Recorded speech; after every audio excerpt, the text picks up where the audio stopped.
really like your perspective on fitness, and you've changed your mode of fitness through the years. Can we talk about that a little bit? Yeah, I mean, I definitely think that that's just like an evolution as you get older. And I think it's just generational in a sense, because when I was a teenager, it was the starvation diet, don't eat, be skinny as a toothpick, don't have any hips or butt or thighs, or, you have to have a thigh gap that's 2 miles apart and all this other stuff. And then as I got a little older, then I started trying to, quote, work out. And I was an athlete all my life. I played volleyball all through school and in college, but then I took like a sabbatical after because I was like tired of training so much and everything else.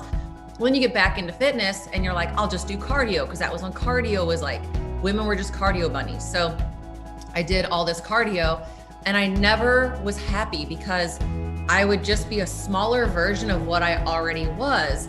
And meaning, you would just be like, quote, skinny fat, because I wasn't actually doing anything to put on any muscle or better myself or change my actual physique the way I was built, because all I was doing was cardio, but I didn't understand that.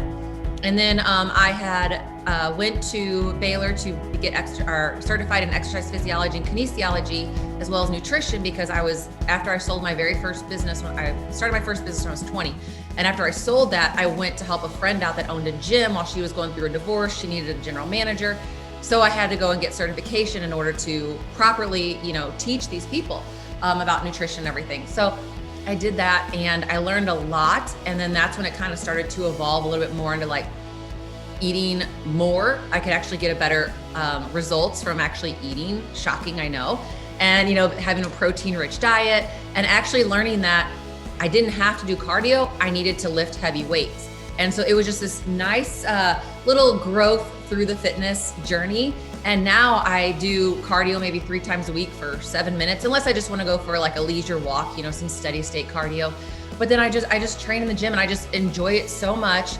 And, no matter how, it takes a lot for a woman to get, quote, bulky. And I feel like that's what was so manufactured and shoved in our faces when I was younger, of like, if you lift any weights, you're going to look like the female Arnold Schwarzenegger, I can't even say it.